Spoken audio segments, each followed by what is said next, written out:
hindi na kami makakabalik sa Switzerland. Sa labi ng Ninoy Aquino International Airport, NAA, ang mga magiging diplomat at tagapagmana ng mga pinakamayamang pamilya sa mundo ay nagpakita ng hindi pangkaraniwang sitwasyon. Para silang mga bata, bakit ang 20 estudyante mula sa prestihiyosong high school ng Switzerland na namumuhay sa pinakamataas na kalidad ng buhay sa buong mundo ay nagkaroon ng gulo sa Pilipinas at kolektibong tumangging umuwi, isang iskandalong walang katulad. Ang lahat ay nagsimula sa isang ordinaryong service center lamang sa Expressway. Ang kanilang educational tour, na perpektong inayos at mahigpit na ginagabayan, ay biglang gumuho nang masaksihan nila ang isang pang-araw-araw na tanawin sa Pilipinas. Ang malalaking banyo na parang malls, ang 150 uri ng masasarap na pagkain, at ang karanasan ng communal relaxation kung saan nagkatanggal-tanggal ang mga hadlang. Ang presidente ng konseho ng mag-aaral na si Sofia, na armado ng perfectionism, mismo ang pumunit ng kanyang schedule at umiyak ng pasasalamat sa loob ng nakakagulat na 48 oras.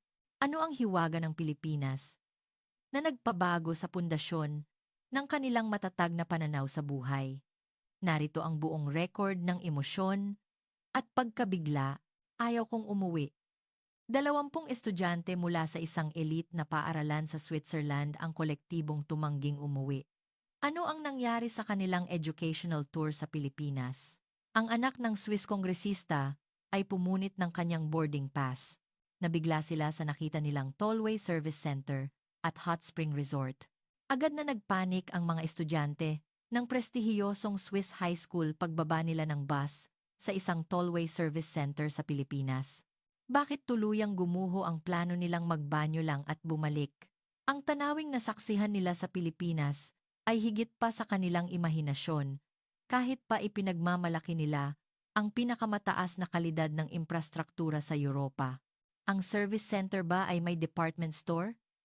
Mayroon ba talagang 150 uri ng pagkain dito? At ang mas nakakagulat pa ay ang sumunod.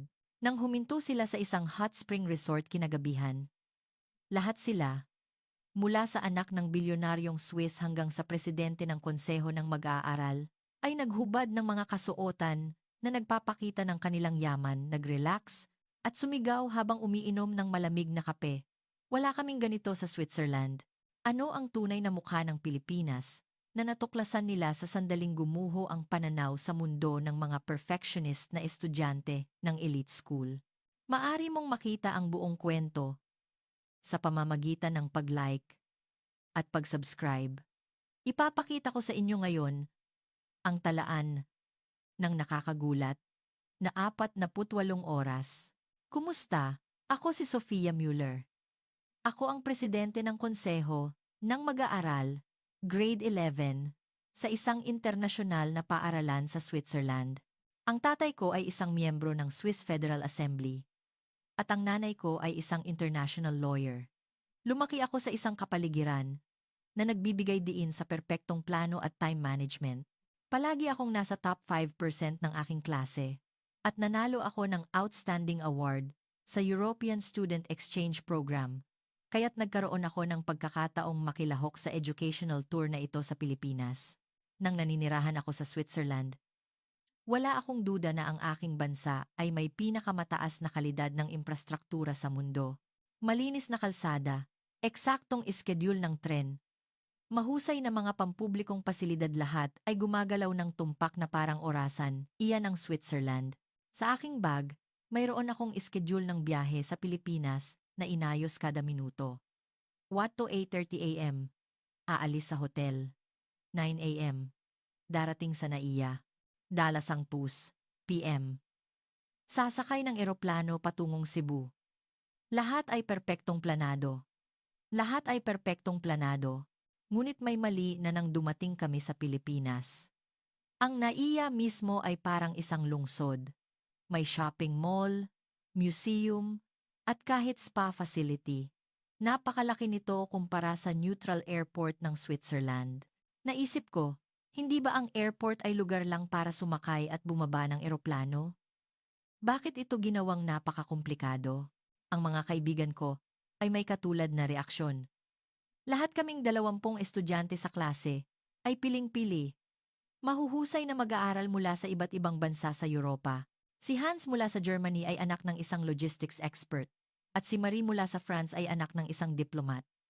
Lahat kami ay mga elite na mag-aaral na kumakatawan sa aming mga bansa. Pumunta kami sa Pilipinas para matuto, ngunit sa totoo lang, mayroon kaming kaunting pagmamataas sa isang bahagi ng aming puso. Ang Europa, ang pinakamahusay na developed country sa mundo. Nang umalis ang bus sa airport at pumasok sa expressway, kinuha ko ang aking laptop para suriin muli ang schedule. Dapat ay sumakay kami ng eroplano papuntang Cebu mula sa Naya. Bakit kami sumasakay ng bus sa loob ng ilang sandali? Ipinaliwanag ng aming guide. Bago tayo pumunta sa Cebu, cultural experience muna tayo sa Pilipinas. Kasama sa plano ang pagbisita sa isang tollway service center at isang super hot spring resort. Tollway Service Center? Naiisip ko ang rest area sa highway ng Switzerland. Isang maliit na gusali, 2 o 3 vending machine, isang maliit na tindahan na nagbebenta ng sandwich. Iyon lang. Karaniwan, 10 minuto lang, tapos na ang pagdumi at pag-inom ng kape. Hindi ko masyadong maintindihan ang super hot spring resort. Ngunit naisip ko na baka parang sauna lang ito. Mayroon kaming sauna sa hotel sa Switzerland. Habang tumatakbo ang bus sa expressway, tumingin ako sa labas ng bintana. Ang mga expressway ng Pilipinas ay mas maayos kaysa sa inaasahan. Malinis ang kalsada at malinaw ang mga linya.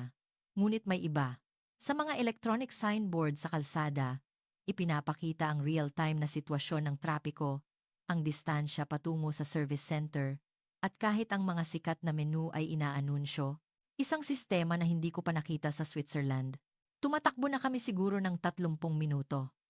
Kinuha ng guide ang mikropono at sinabi, "Malapit na tayong dumating sa Calax Mega Service Center. Magkakaroon tayo ng 30 minutong free time." 30 minuto? Napangiti ako sa isip ko. Ano ang gagawin sa 30 minuto sa isang rest stop? 10 minuto ay sapat na. Sinabi ko sa mga kaibigan ko, "Magkita tayo ulit sa loob ng 15 minuto." Sayang sa oras. Hindi ko alam noon. Ang perpekto kong plano ay malapit ng mawasak.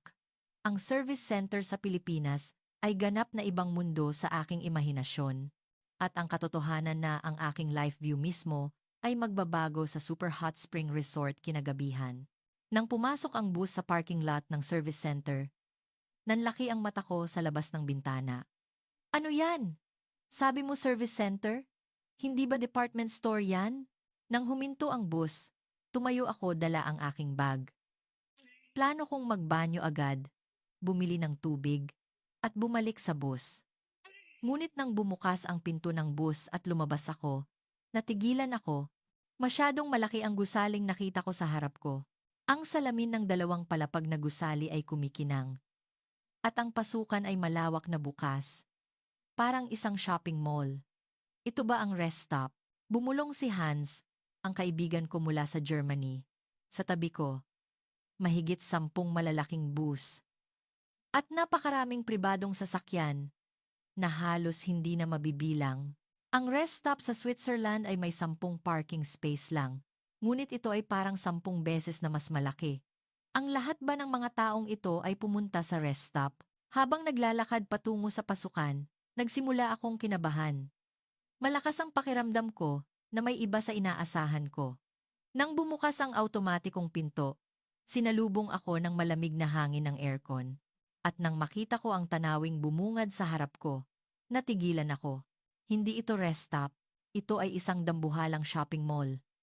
Sa kaliwa, nakahanay ang mga convenience store. Shenzhen 11. Mini-stop iba-iba ang tatak, ngunit pareho ang laki. Sa kanan, may bakery, at sa tabi nito, may coffee specialty shop, Starbucks, Tim Hortons. Habang naglalakad ako sa unahan, nagsimula ang tunay na pagkabigla. Lumabas ang food court area, at sumuko akong bilangin ang mga menu, pansit, lumpia, tapsilog, lechon, halo-halo, kare-kare, chicken inasal, pizza, sizzling plate, kakanin, sagot gulaman. Kung bibilangin, lumampas na ito sa 150 uri. Ang rest stop sa Switzerland ay may 3 uri lang ng sandwich. Ngunit dito, aabutin ako ng 10 minuto para lang basahin ang menu. Hinawakan ako ni Marie, ang kaibigan ko mula sa France, sa braso at sumigaw. Sofia! Tingnan mo yun!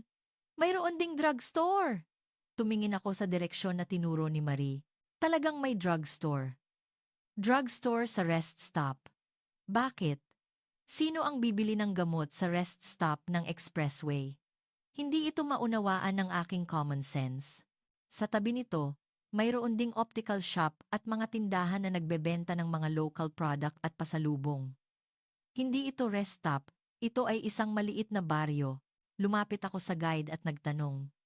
Sir, rest stop talaga to? Tumawa ang guide at sumagot. Opo, Sofia, ganito talaga ang mga tollway service center sa Pilipinas. Marami sa mga service center sa buong bansa ay ganito ang laki. Nga ako. Marami sa buong bansa? Lahat ba ganito kalaki? Naghiwa-hiwalay na ang mga kaibigan ko at nagsimulang maglibot. Si Hans ay naglalaro ng claw machine sa game corner. At si Marie ay tumitingin ng face pack sa cosmetic shop. Kinuha ko ang aking schedule. Rest stop, 10 minuto. Banyo, 10 minuto. Bili ng inumin. Ganyan ang nakasulat. Wala nang saysay ang plano. Naisip ko na hindi sapat ang 30 minuto. Nagpasiya akong magbanyo muna. Sinundan ko ang sign papunta sa banyo. At ang pasilyo ay malinis at malawak. Parang sa apartment. Nang buksan ko ang pinto ng banyo, nabigla ako ulit. Parang may 20 cubicle. At lahat ay malinis. May bidet at sapat na toilet paper. Sa lavatory, may hand dryer at paper towel ng sabay. Mas mahusay ito kaysa sa banyo sa expressway ng Switzerland nang lumabas ako at naghuhugas ng kamay. Kinausap ako ng isang Pinay na babae sa tabi ko. Aba, estudyante. Dayuhan ka ba? Saan ka galing? Sinubukan kong sumagot sa Ingles, ngunit naalala kong nag-aaral ako ng Tagalog at nagsalita ako ng pautal-utal. Sa Switzerland po, ngumiti ang babae na parang nagulat at sinabi, Aba! Mahusay kang magtagalog. Galing sa Switzerland? Dapat mong tikman ang puto bumbong dito. Sobrang sarap. Puto bumbong. Tumango ako at bumalik sa food court. Kumakain na ng lumpia ang mga kaibigan ko. Kinawayan ako ni Marie. Sofia, tikman mo to. Ang sarap. Nag-alinlangan ako nang makita ko ang mga lumpia. Hindi kaya mainit? Pero mukhang nasasarapan talaga ang mga kaibigan ko. Umorder din ako ng lumpia. PHP 250, mang 4 euros. Ang isang kape sa Switzerland ay 5 euros, pero dito, isang snack ay 3 euros lang. Maingat akong kumain. Sa sandaling ipasok ko ang lumpia sa bibig ko, parang may sumabog. Malutong sa labas, malambot sa loob, masarap ang palaman, at ang matamis-asim na sarsa. Ang sarap nito! Napakasarap. Nakalimutan ko na ang plano kong umalis sa rest stop sa loob ng 30 minuto. 150 uri ng menu? Maaari akong manirahan dito sa loob ng isang araw nang matapos kong kumain ng lumpia. Nabusog ako, ngunit nakapagtataka na gusto ko pa. Tumingin ako sa paligid, at ganoon din ang mga kaibigan ko. Si Hans ay kumakain ng sizzling tofu, at si Marie ay may isang bag ng ensaymada. Si Julia, mula sa Austria, ay bumili ng 3 banana Q at kinakain. Tumayo ako ulit sa harap ng menu. Ano pa ang kakainin ko? Mahaba ang pila sa tindahan ng ube halaya. Pumila ako. Ang matandang babae na nasa harap ko ay umorder ng 10 ube halaya. 10 piraso? Bakit ang dami? Nang ako na ang mag-order, umorder din ako ng 2. PHP 80 lang bawat isa, mga 1.3 euros. Nang tikman ko, malambot sa labas at malapot sa loob. Ang tamis ng ube ay kumalat sa bibig ko. Sa tabi nito, may nagbebenta ng taho. Ang taho ay nakalagay sa isang tasa. PHP 50 lang. Isang presyo na hindi ko maisip sa Switzerland. Bumili ako ng 2 taho. Nang tikman ko, ang init at lambot ng tokwa, kasama ang tamis ng arnibal at sago. Ito rin ay masarap. Nagsimula na akong ma-excite. Ilang pagkain ang mayroon sa service center na ito. Tinawag ko ang mga kaibigan ko. Mga bes, maglibot tayo at tingnan kung ano pa ang mayroon. Masaya ring sumang-ayon ang mga kaibigan ko. Nagsimula kaming mag-explore sa service center. Nagsimula kami sa kaliwang bahagi ng ground floor. 3 convenience store, 2 bakery, 4 na coffee specialty shop, ice cream, donut, rice meal, Filipino food, Chinese, Western. Wow!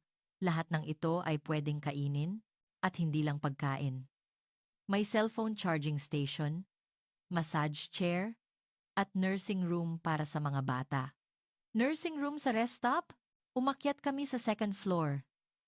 May mga tourist information poster sa dingding, mga sikat na lugar, masasarap na kainan, at impormasyon tungkol sa festival. Sa second floor, may mga mas high-end na restaurant, steakhouse, seafood grill. Nang umupo ako sa bintana at tumingin sa labas, may isang maayos na garden. May garden din sa rest stop? Sumigaw si Marie. Sofia! Tingnan mo to! May souvenir shop din! Sinundan ko si Marie. Talagang may souvenir shop.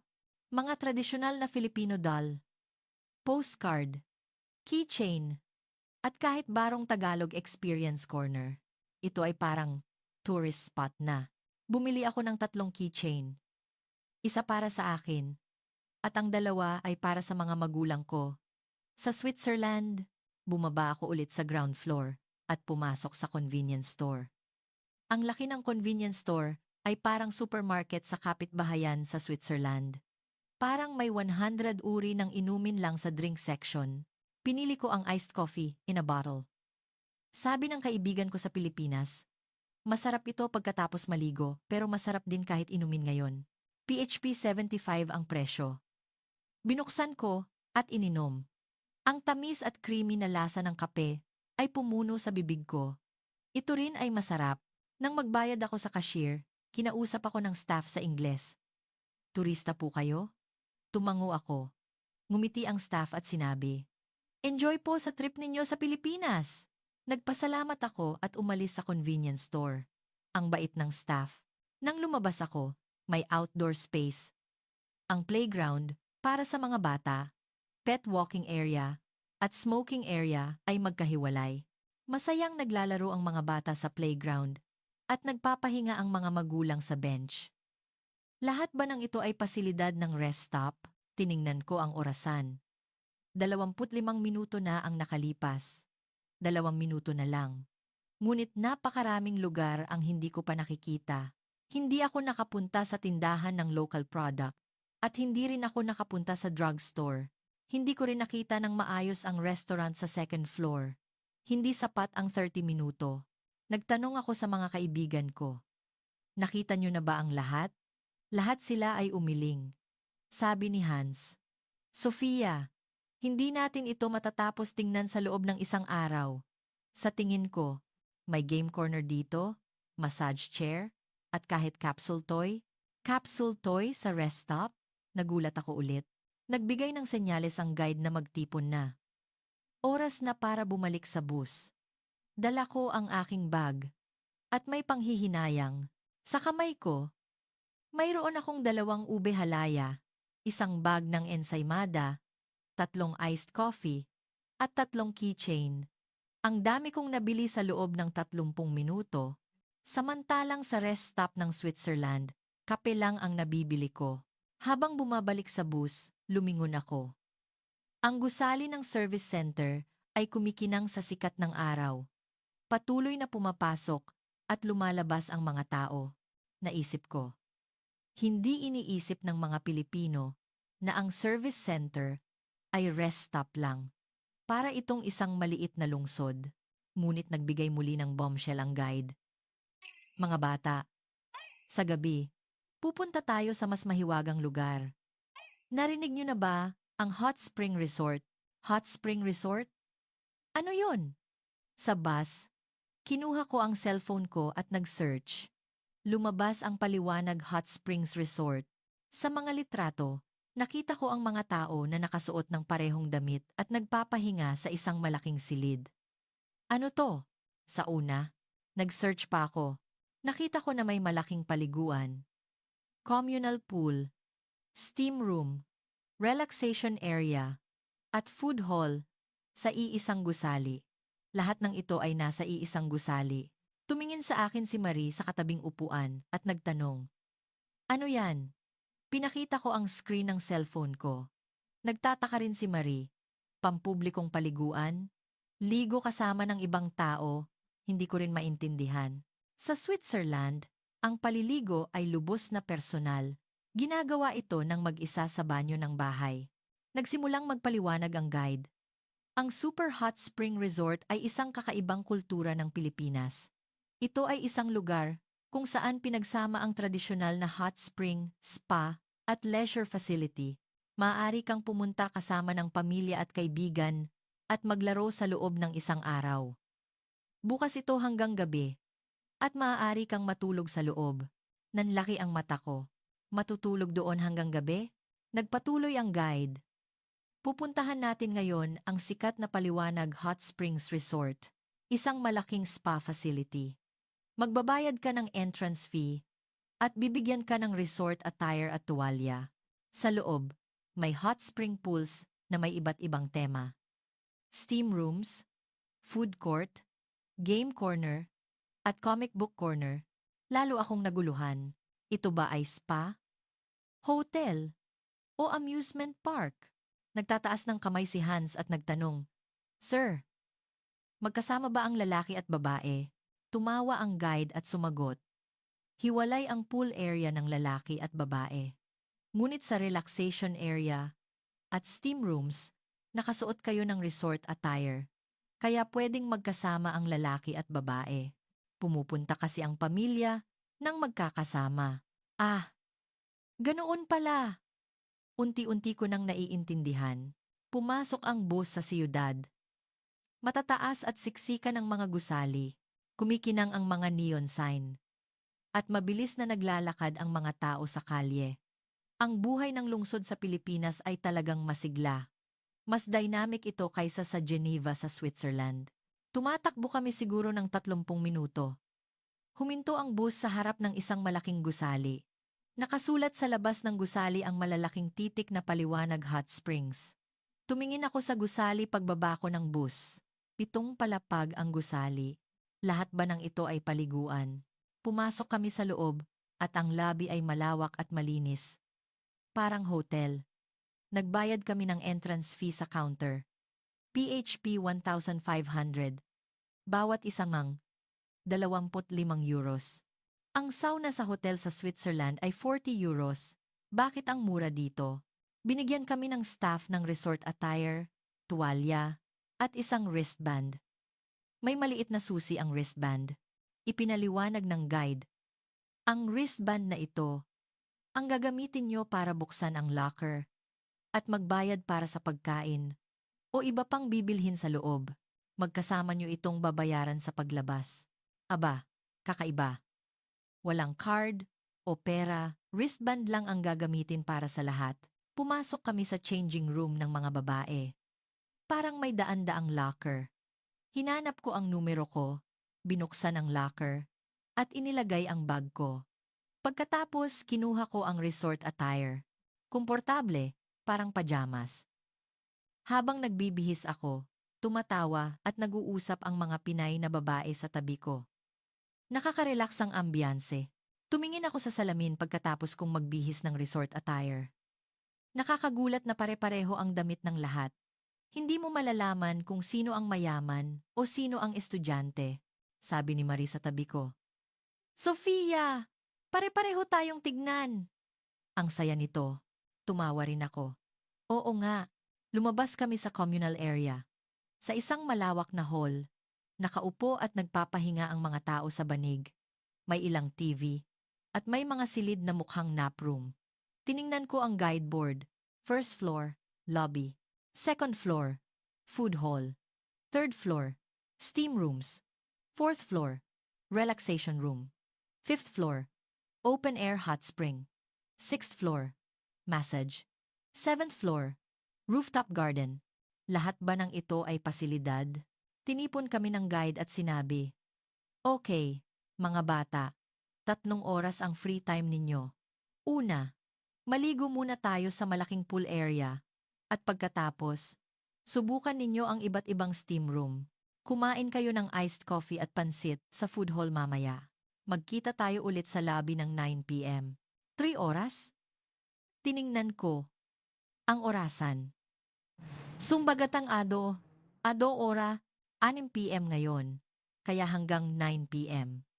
Naghiwa-hiwalay na ang mga kaibigan ko at nagsimulang maglibot.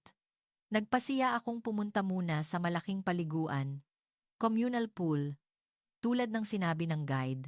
Sa pasukan, may mga lalagyan para sa sapatos. Naghubad ako ng sapatos at pumasok sa loob. Nabigla ako ulit sa tanawing bumungad sa harap ko. Ano to? 5 pool? Ito ba ay hot spring theme park? Nang buksan ko ang pinto ng pool area, binalot ako ng singaw. Medyo malabo ang paningin ko sa sobrang humidity. Nagkiskis ako ng mata at tumingin sa paligid. Wow! Ito ba ang paliguan? Mas malaki ito kaysa sa naisip ko. Parang swimming pool. Sa kaliwa, parang may 50 shower area. Kumpleto sa shampoo, conditioner, at body soap ang bawat lugar. Sa kanan, may ilang malalaking pool. May mga tao na nakababad at nagpapahinga. Dahan-dahan akong lumapit. Iba-iba ang temperatura ng bawat pool. Ang una ay nakasulat na, mainit na tubig. 42 degrees Celsius. 42 degrees C? Hindi ba yan masyadong mainit? Ang pangalawa ay 39 degrees C. At ang pangatlo ay jacuzzi. At nang makita ko ang pang-apat na pool, nabigla ako. Malamig na tubig. 80 Energen Size. Malamig na tubig. Bakit ka lulubog sa malamig na tubig? Nakalubog na si Marie sa 39 degrees na pool. Sofia, halika. Ang sarap ng tubig. Nag-alinlangan ako. Ngunit umupo ako sa gilid ng pool at isinawsaw ang paa ko. Ah, ang sarap nito. Habang nakaupo ako sa tubig, naramdaman kong nagre-relax ang mga kalamnan ko. Ang matigas na balikat ko dahil sa mahabang flight mula Switzerland at biyahe sa bus ay gumaan. Pumikit ako at naramdaman ang init ng tubig. Kaya pala pumupunta ang mga Pilipino sa hot spring. Naiintindihan ko na. Pagkalipas ng 5 minuto, may isang Pinay na babae sa tabi ko ang nakipag-usap. Estudyante, dayuhan ka ba? Una mo ba dito? Tumango ako, ngumiti ang babae, at sinabi, subukan mo ang cold plunge. Mag-alternate ka sa mainit at malamig na tubig. At gaganda ang blood circulation mo. Ang tawag doon ay maliwanag. Totono. Cold plunge? Tiningnan ko ang ATN Inadowa Sensi na pool. Papasok ako sa malamig na tubig na yan? Sumigaw si Marie sa tabi ko. Sofia! Susubukan ko ang cold plunge. Sama ka. Umiling ako. Mauna ka na. Dito muna ako. Lumabas si Marie sa pool at pumunta sa cold plunge. Sa sandaling isinawsaw niya ang dulo ng paa niya. Sumigaw siya. Aray! Ang lamig. At naglakas loob siyang lumubog sa tubig. Hindi siya tumagal ng 10 segundo at tumalon siya palabas. Masyadong malamig, ngunit masaya ang mukha niya. Sofia. Nakakaginhawa talaga. Subukan mo. Na-curious ako. Ganun ba talaga? Subukan ko kaya? Lumabas ako sa mainit na tubig at pumunta sa cold plunge. Nang makita ko ang tubig, mukhang malamig talaga. Isinausaw ko ng kaunti ang dulo ng paa ko. Hala, ang lamig talaga. Parang ice water. Papasok ako dito? Bumuntong hininga ako. 1, 2, 3. Pumikit ako at tumalon sa cold plunge. Sa sandaling iyon, parang nagyelo ang buong katawan ko.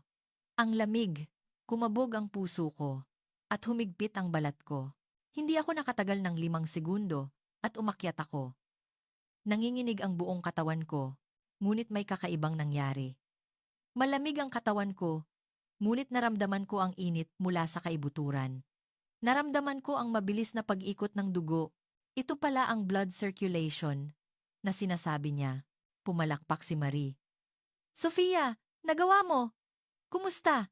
Tumawa ako at sumagot. Nakakabigla, pero maganda sa pakiramdam.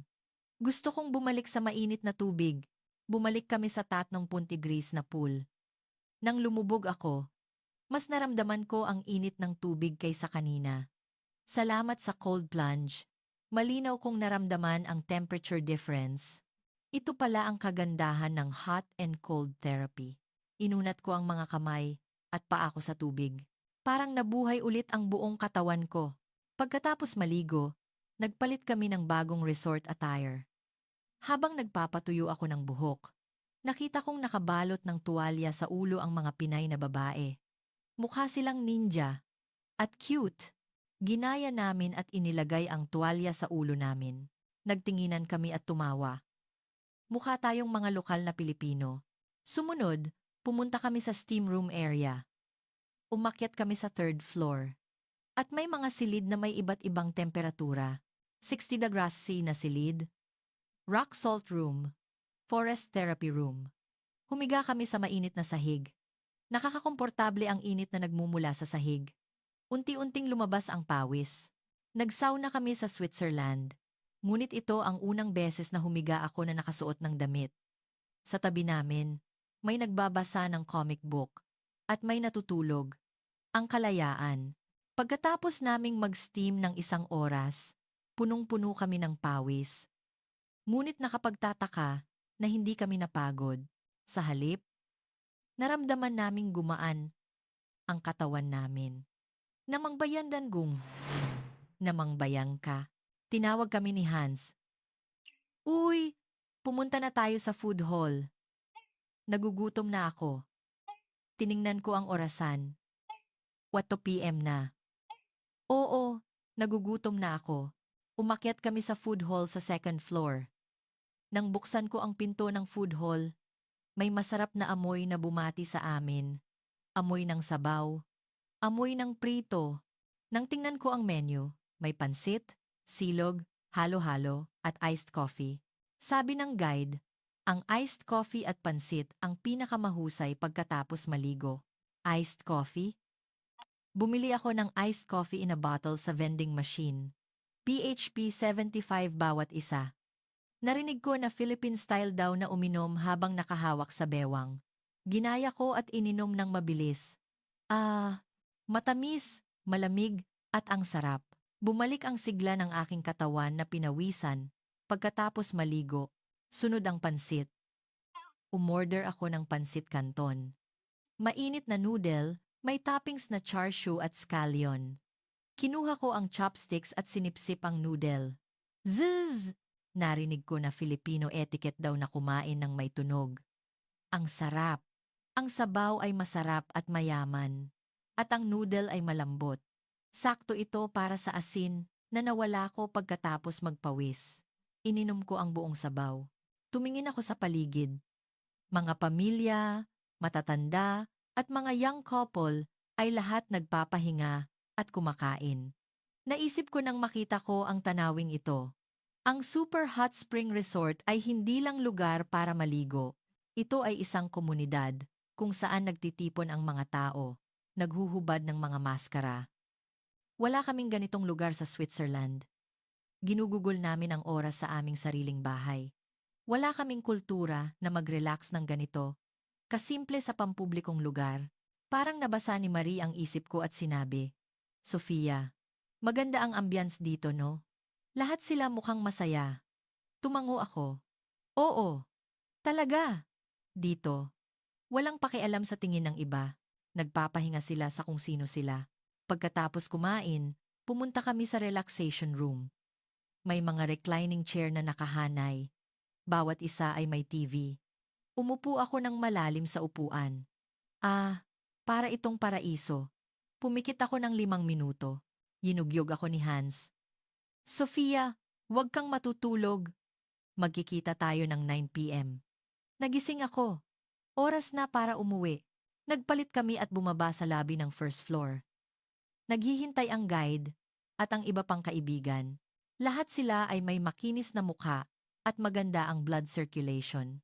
Nagtanong ang guide, "Kumusta ang hot spring resort, mga bata?" Ako ang sumagot para sa kanila, "Sir, napakasarap. Wala akong alam na ganitong lugar." Sumigaw din ang iba pang kaibigan. "Ayaw na naming umuwi. Gusto naming manirahan dito. Wala kaming ganito sa Switzerland." Nang sumakay ako sa bus, umupo ako sa bintana. Dumadaloy ang mga ilaw ng gabi sa syudad. Mainit ang katawan ko at puno ang puso ko. Kinuha ko ang schedule mula sa bag ko. Ang schedule na perpektong ginawa ko kaninang umaga. Rest stop, 10 minuto. Paliguan, 1 oras.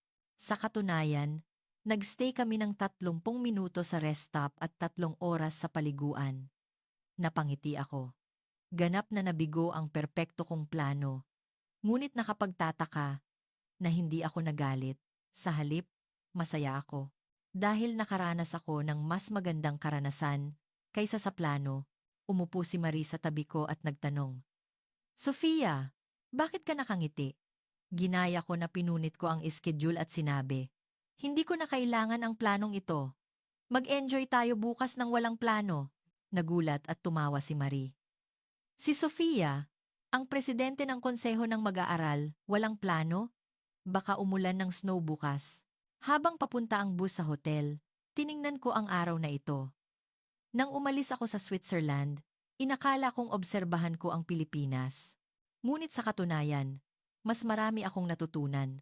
Sa service center ng Pilipinas, nakita ko ang diwa ng hospitality.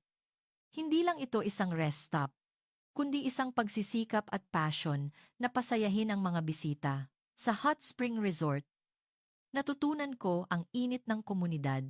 Isang pantay na espasyo kung saan nagpapagaling ang mga tao sa parehong tubig, anuman ang status o edad. Ngayon, sa unang pagkakataon sa buhay ko, napatawad ko ang sarili kong hindi perpekto. Ang oras na tumawa ako, kasama ng lahat, na hindi bilang presidente ng konseho ng mag-aaral o anak ng kongresista, kundi bilang isang 20 taong gulang na babae na may no makeup face pagkatapos maligo. Iyon ang pinakamahalaga. Dumating kami sa hotel. Pumasok ako sa silid at humiga sa kama. Kinuha ko ang cellphone ko at nagpadala ng mensahe sa mga magulang ko sa Switzerland. Nanay, tatay, may kamangha-manghang karanasan ako sa Pilipinas ngayon. Ang service center ay parang amusement park at ang paliguan ay paraiso. Nagpadala ako ng mensahe at pumikit. Pupunta kami sa Palawan bukas. Anong hindi inaasahang pangyayari ang naghihintay doon? Hindi na ako gagawa ng perpektong plano. Sa halip, mararamdaman ko ang Pilipinas ng may bukas na puso. Ang pinakamalaking aral na natutunan ko ngayon, ang pinakamagandang sandali sa mundo, ay dumarating sa mga sandaling hindi planado. At ang tunay na kaligayahan ay hindi sa perfection, kundi sa pag-enjoy sa sandaling ito. Good night. Magkita tayo ulit bukas.